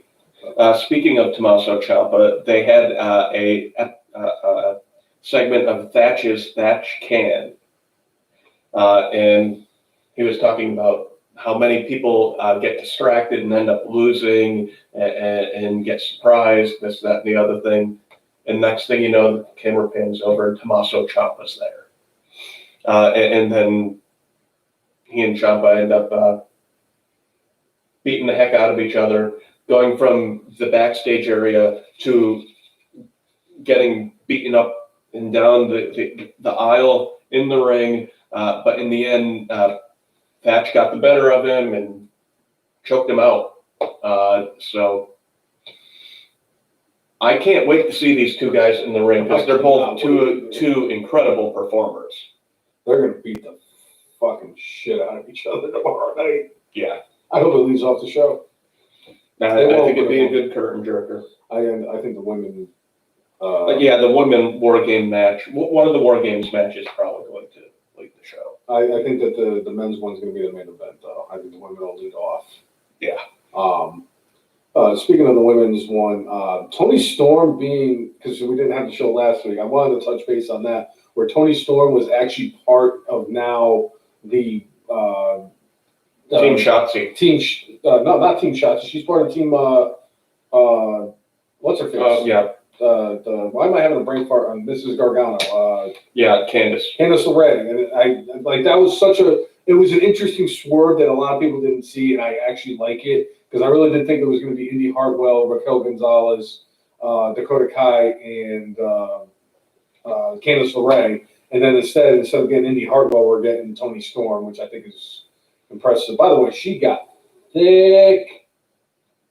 She's put on a couple, but now that's a bad thing, but I'm just saying she's gotten thick. She needs to, the fact that she's put on that extra poundage in her legs and everything, she needs to kind of like get used to it because she did look a little clunky in the ring, and I'm curious to see how she's going to perform tomorrow. I think she's good enough that she can actually, have a good match still, but we'll see. I was happy to see the grizzled young veterans on NXT TV this week. This is not leading towards anything, at least so far, for War Games tomorrow. It's probably going to be something on NXT that carries out over the next couple of weeks.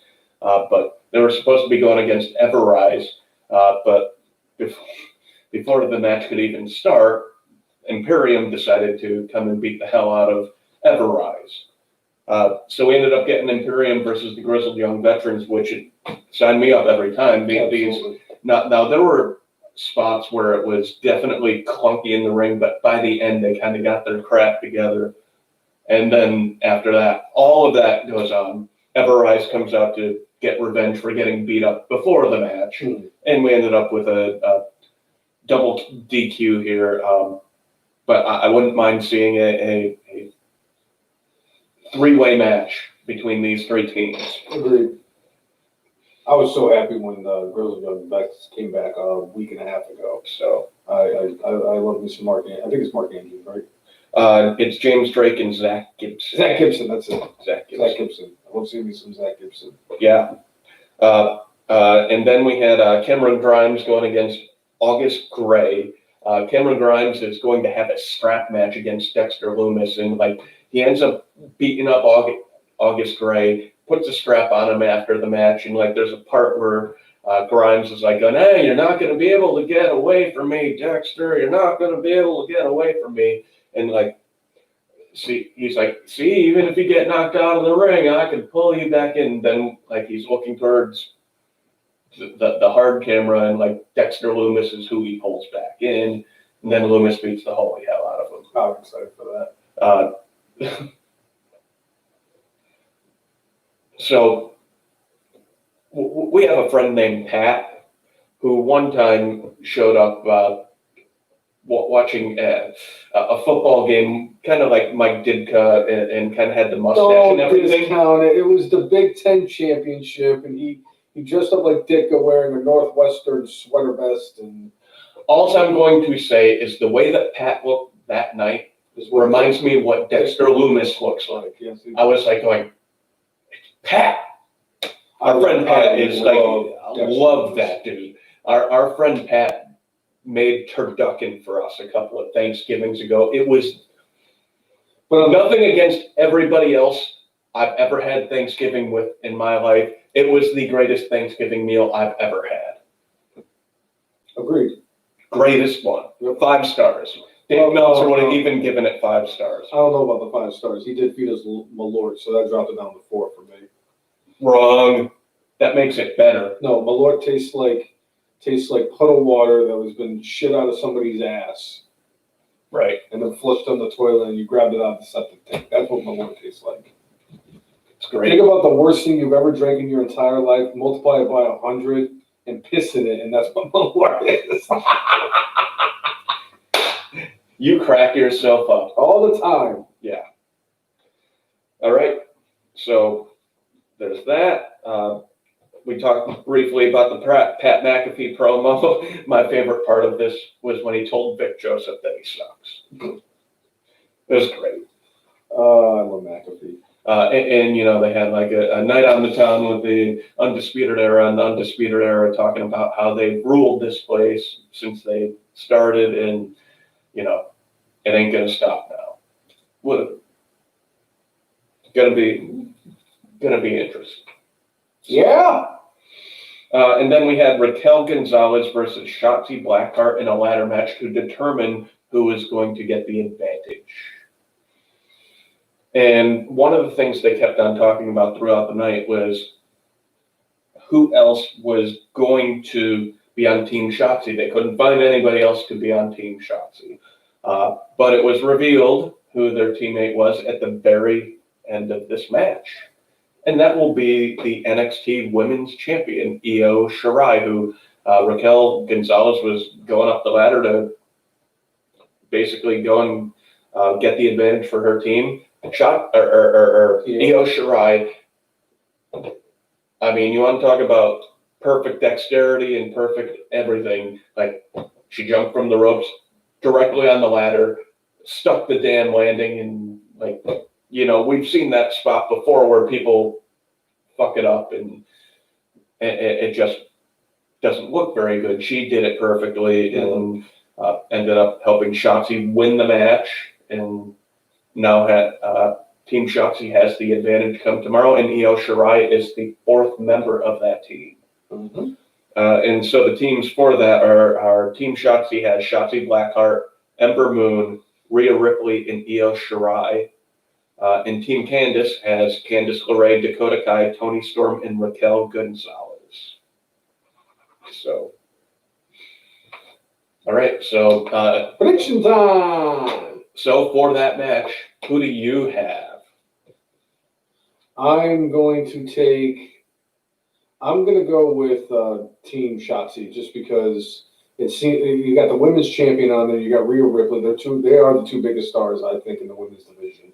You got 2 young up-and-coming stars, as it is, in Candice LeRae and in Dakota Kai. And I've loved this whole heel run for Dakota Kai. I'm intrigued by seeing heel Toni Storm in this, but I just think that the women's face team is going to go over in this match. Yeah, Team Shotzi is going to win this. They've got the star power, and I think it will be a battle.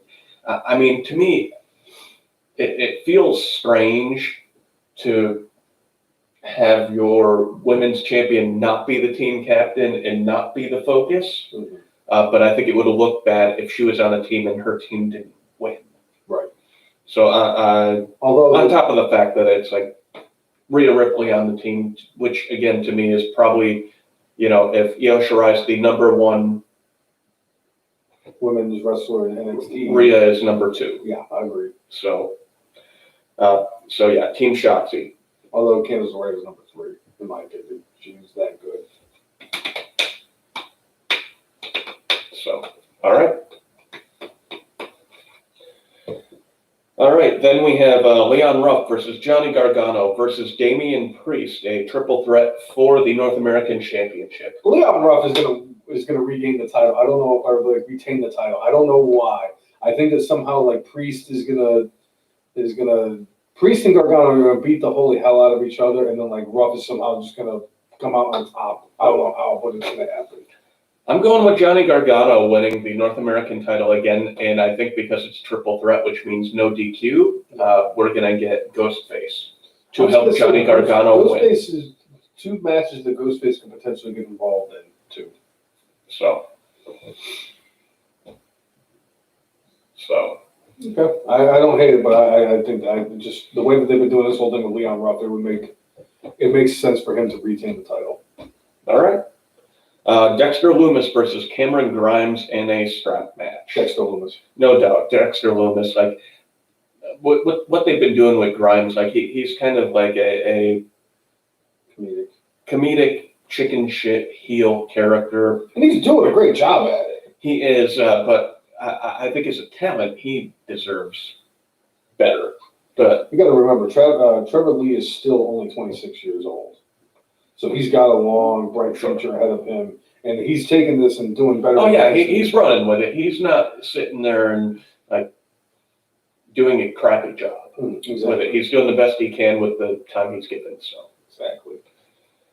All right, Timothy Thatcher versus Tommaso Ciampa. The brainless one wins that one.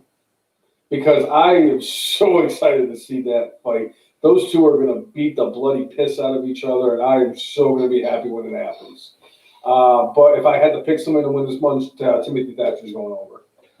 I agree, because, you know, as much as Booking Up 101 would tell you that Tommaso Ciampa should win because he was left laying on NXT, like, no, you're trying to build momentum for Thatcher at this point. And I think that's the way to go. So, all right, Chris Brown saying Ciampa wins that match. All right. Interesting. All right. And then we have the Undisputed Era against Team McAfee with Pat McAfee, Danny Burch, Oney Lorcan, and Pete Dunne.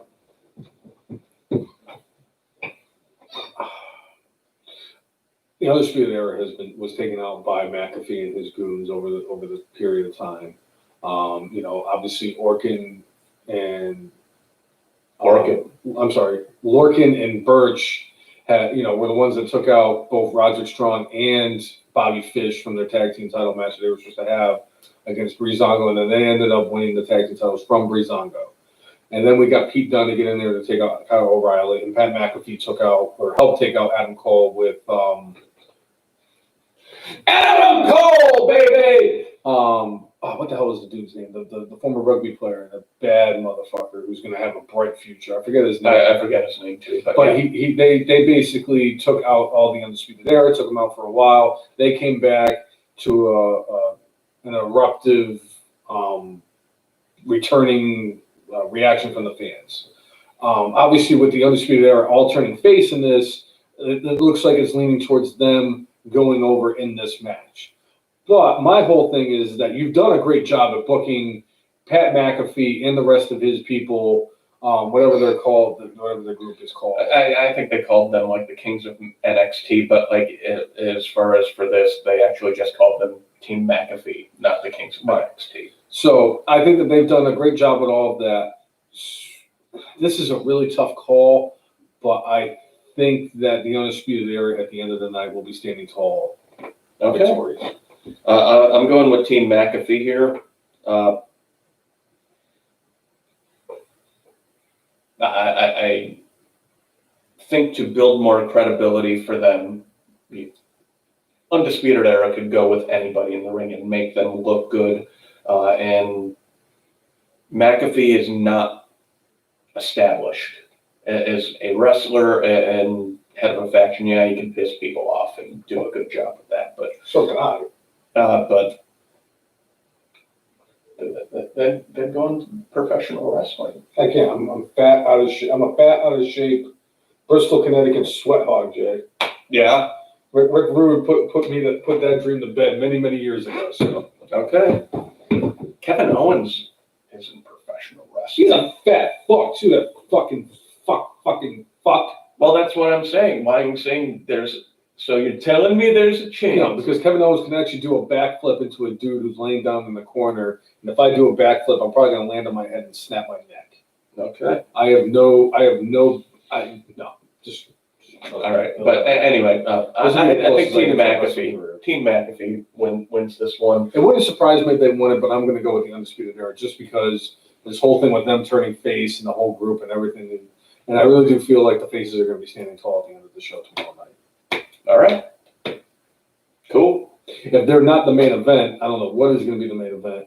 If they're not, it's going to be a War Games match. That's the main event. And to me, the bigger attraction between the two War Games matches is Team McAfee versus Undisputed Era. Because again, if you were doing it for the women's match, you would have ended up having like Team Ripley versus Team EO. Yep. So, although the way that they're doing this, I have zero problem with the fact that they're doing it this way, where it's Team Shotzi versus Team Candice, because they've kind of built up that storyline quite a bit over the last couple months. They have, but they are not the top. No, you're right. Top performers, or I should say that most over. But all right, so that was professional wrestling this week. So let's get on to our good, bad, and brainless. And mind you, for this week, for my good, I was going to put R-Truth being in the piano, but that was so good. The face that he made. Such good shit, pal. It was. It really was. But I ended up going in a different direction. So what's your good for this week? It's not necessarily that Kenny Omega won the title. It's the aftermath, where Kenny Omega is going to show up on Impact Wrestling. And it's not going to be like when Medusa showed up on WCW TV with the women's title from WWF.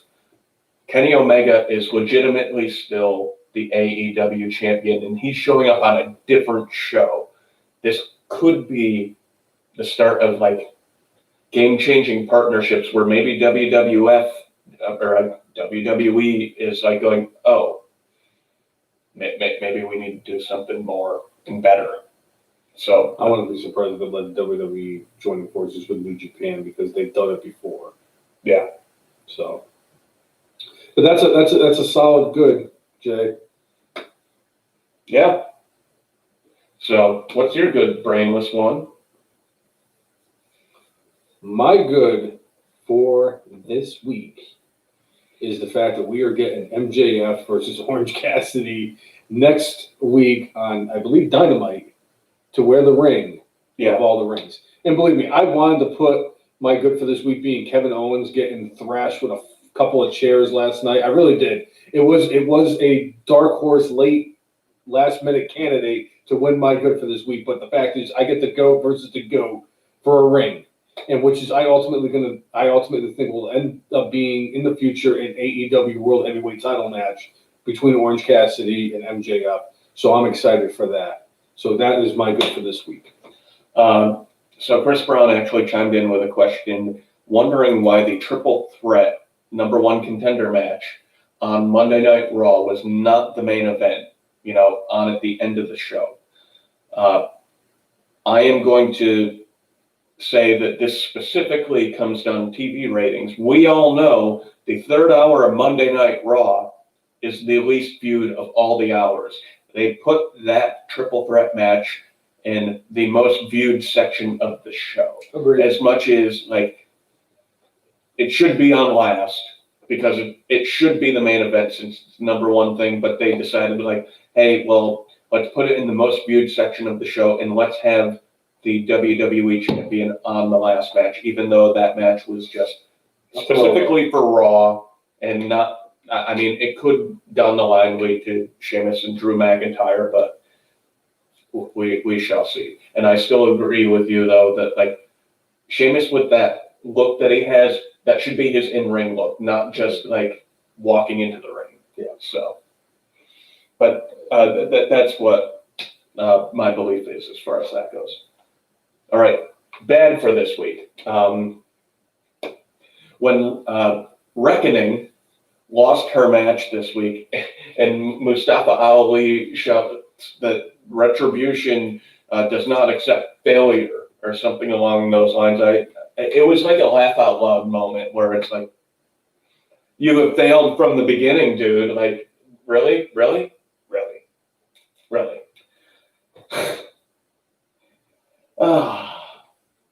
Yeah. So Retribution and Mustafa Ali saying that they don't accept failure. So if they don't accept failure, they should just disband already. Please do that. My bad for this week goes to the fact that Kenny Omega became the AEW World Heavyweight Champion. As much as I wanted to make that my brainless, something happened last night that earned my brainless spot. And I get it. It's like you got to do what you got to do. But the fact is that Jon Moxley has been untouchable since he won the title from Chris Jericho. He's gone through the likes of Eddie Kingston. He's gone through Kenny Omega. He's gone through Cody Rhodes, and you name it.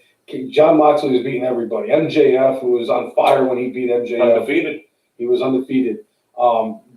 Moxley has been doing such a great job as World Heavyweight Champion. And I get, like, the possibility of him dropping the AEW title so that he can wrestle in Japan next month, defending his, I believe, the United States Championship of IWGP. But the fact is that they came out and said that he's not going out there to defend the title. So what was the point of him losing the belt? I understand if you wanted him to go to Japan, drop the United States title there, and you didn't want him to be the AEW World Heavyweight Champion when he did it. I get it. But the fact is the why. Why is Kenny Omega the World Heavyweight Champion of AEW now after Moxley has been so fucking destructive since he became World Heavyweight Champion? It's all because of the partnership. Fuck Kenny Omega. Right. Kenny Omega will never be my good unless it's the day he retires. Or if he poops himself and loses to a 9-year-old Chinese girl. Right. But yeah. All right. So my brainless for this week is something I did not bring up, but AEW this week had a lot of really, really great things. As much as I wanted Sting's, debut to be my questions about what they're going to do with him later on is why, I'm kind of gauging what that is all going to look like. But there was a segment with the Young Bucks getting interviewed backstage. And they had a group called The Acclaimed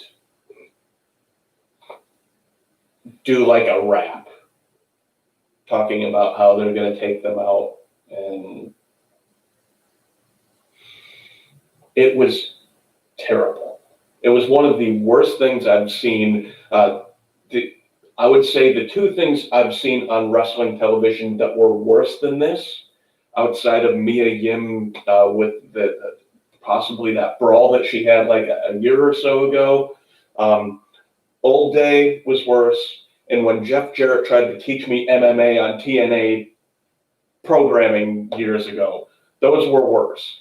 But the rap was terrible. Everything about this sucked. And then there's a team, the Hybrid 2, that are going against Young Bucks next week in a non-title match. The Hybrid 2 come out and then beat down the Young Bucks in one of the worst beatdowns. When I'm saying worst, poorly executed beatdowns. It looked the worst. Exactly. It was just. If you like to watch bad wrestling and make fun of bad wrestling, no, I've never done that this before. Segment. I may go back and watch this segment to be it was terrible in every way, on top of the fact that the Young Bucks said, well, hey, we're fighting you in a non-title match, and if you win, you'll get a title shot down the line. It's going, what about the damn AEW rankings? Keep true to the rankings. Yeah. Fully, man. So everything about this segment sucked. My brainless for this week goes to what happened last night in the main event. And not because of the fact that Roman Reigns got himself disqualified and then him and his cousin beat the shit out of Kevin Owens, which I thoroughly enjoyed. I probably had the biggest smile on my face watching wrestling for the first time in a long time, watching Kevin Owens get depleted with a freaking couple of chairs. But Otis Kosovich eating shit basically last night from the head of the table, the tribal chief, and the fact that Roman went out and attacked Otis Kosovich, threw him into the stairs, and then picked up the stairs and just started blasting the shit out of Otis Kosovich. Now, obviously, when you're the biggest star in the company and you need to take out people, I understand that. But it's like, what the hell did Otis Kosovich do to deserve this? Otis Kosovich won the Money in the Bank back in May. And they did a great thing with Otis. Everything they were doing with Otis was just wonderful. Now it's like Otis has become a joke. And it's like they've done a complete 180 on him. And I get the fact that Vince McMahon has changed his mind over and over again. But it's like, why in the world did you break up one of your more popular tag teams so that you can turn Tucker into a joke on Raw and Otis into a joke on SmackDown? Why didn't you just keep him as a tag team and not cripple your tag team division? So with everything that happened with Otis last night, just had me thinking, like, this is totally fucking brainless because he was on top of the world not even 6 months ago. Then you take Mandy Rose away from him, you take Tucker away from him, and then you took the Money in the Bank away from him, and now he's just a joke. And I just don't like it. It's like, what the fuck? So that's why I got my brainless, because of the fact that they've been booking Otis so bad after they booked him so great. Should. Yeah, so. All right. Well, I think that about does it. So if you are a first-time viewer or somebody who is tuned in on a week-to-week basis, make sure you like us on Facebook, follow us on Twitter, follow us on Periscope, follow us on Instagram, and subscribe to us on YouTube at the letter T, the letter H, the letter E, the letter F, the letter N, MARKS, the effing Marks. If you like, follow and subscribe to us. We will do the same thing back. We've always had that mantra. And make sure you set the notifications up on the All Elite Marks page, which is where we go live on Facebook every week. That when we go live, you will be notified. So that way you can join in with the conversation. So we'd appreciate that. And make sure that you check out the Facebook page. I know I said a couple weeks ago that I'm planning on having you guys have the voice of who is going to win the Marquee Awards this year. So I'm going to be posting all the categories for the Marquee Awards for the end of this month. Where we will And the Marquee Awards will be held in 3 weeks. Is it 3 weeks? Yep. Wow. Because that'll be what, December 28th? 26th. I gotta figure out. It's the last week of the year. Oh, it's the Saturday after Christmas, so it's gotta be the 26th. Right. So it's the 5th. Oh shit, that's gonna be great. Yeah. And not only will we be doing our Marquee Awards, but we will also be doing our Hall of Fame induction for that. So We're going to dress up real nice that day, too. It's going to be great. But I'm looking forward to that. So, yeah, just make sure you check on that. I want you all voting on that, and we will determine the winners. I think the only category that I'm not going to put, I don't know, I might be able to be convinced, is the wettest hair category, because I'm telling you right now, it's not going to matter. It's not even going to be close, bro. It's 5 years in a row. The only person to win a Marquee Award for the same category 5 years in a row will be Roman Reigns for wettest hair. Yeah. All right. So then that's it. Yeah. Wait. Slow your roll, brainless one. I feel like we have forgotten one thing. What would that be? I think that's because on today, December 5th of 2020, at an astonishing 1,948 days, Epic Marks Hall of Famer Kyle is still alive in the 2015 Royal Rumble. Yeah. All right. Go, Curtis Axel. Right. Epic Marks Hall of Famer. So, Because he's better than perfect. that's right. All right. So for episode 201 of the Epic Marks podcast, I'm Jay. And I am the brainless one. Make sure y'all mark out With your guac. See ya, everybody. Thanks for tuning in. We'll see you all next week. Enjoy War Games. And look out for the categories to vote on for the Marquee Awards. Yeah. Yeah? All right. All right. Oh, He said to check the page out. Okay. Because he's posting something. Okay, cool.